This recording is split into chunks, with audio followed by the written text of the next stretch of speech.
over there. And welcome her in. And I was briefed for about 14 years beforehand about what to say and what not to say. And they were very clear on Her Majesty. Not Your Majesty. HRH. Yeah, exactly. And you never lift your arm, your hand, until she raises hers to shake your... Do you speak first? No, do you wait for her to speak?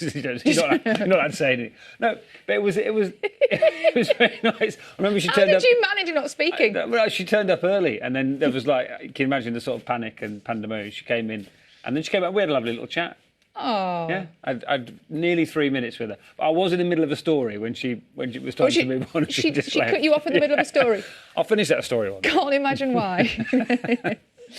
It is 23 minutes past 6. Now, efforts to find a diplomatic solution to the crisis in Ukraine are being stepped up this morning, with US President Joe Biden agreeing in principle to hold a summit with the Russian President Vladimir Putin. But the threat of a Russian invasion is already having a significant impact on the lives of thousands of civilians who've been uprooted from their homes in separatist territories of Ukraine. Our correspondent Caroline Davis has been to meet some of them. Particularly the sport over the weekend, the match between Manchester United and Leeds and Manchester United. The conditions were pretty grim, weren't they, Holly? It was mucky, wasn't it? It doesn't matter when you get goals, does it? Exactly. And, there were plenty. Mucky was the weather, but, the crowds... We forget about this rivalry sometimes, Manchester United and Leeds United. Well, it's been a while. It's been a while. The last time fans were at Elland Road... 2003, your Manchester United fans. Yeah. When you think about that, I mean, it's incredible. And there's a great story on Twitter yesterday. The train driver who pulled up in Leeds with all the United fans. It's a record. It's been done before. It happened in the German league before. Don't. It did. I mean, there's bad days. There's really bad days. If you wake up this morning and you think it's Monday, I'm having a bad day, just think of that. It's something to laugh about in years to come, isn't it? Left foot, right foot. I don't think she's ever going to laugh about that. Maybe she's a defender, so maybe she should just rethink her position. By the way, did you see what Rory McIlroy had to say about Phil Mickelson? He's not happy. He's not happy. I've read the quote. So essentially, Phil Mickelson and quite a few golfers have been talking about the money that's going into golf from this proposed Saudi Golf League.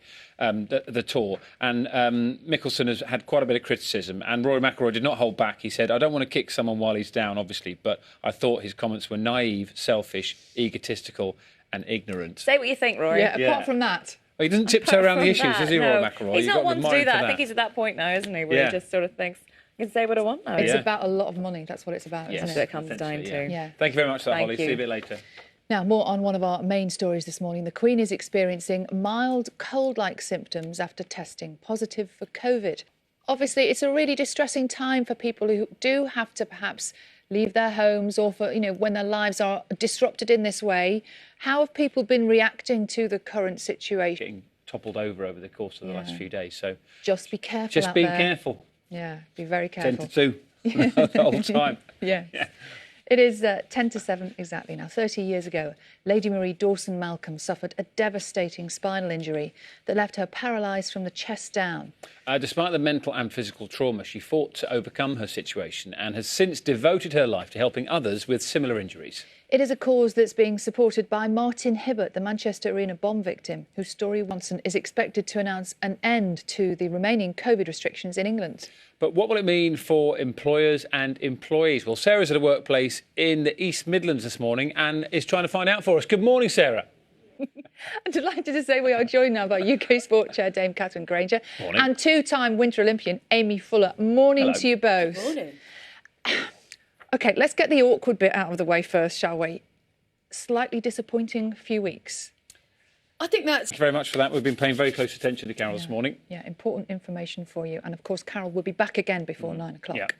Now, later today, the Prime Minister will lay out his vision for repealing all remaining COVID restrictions in England, saying his plan will bring the country towards a return to normality. Despite this, he's warning that we shouldn't throw caution to the wind, those are his words, as the virus still remains dangerous for some. So what will actually... I've really struggled coming back to reality, and I think...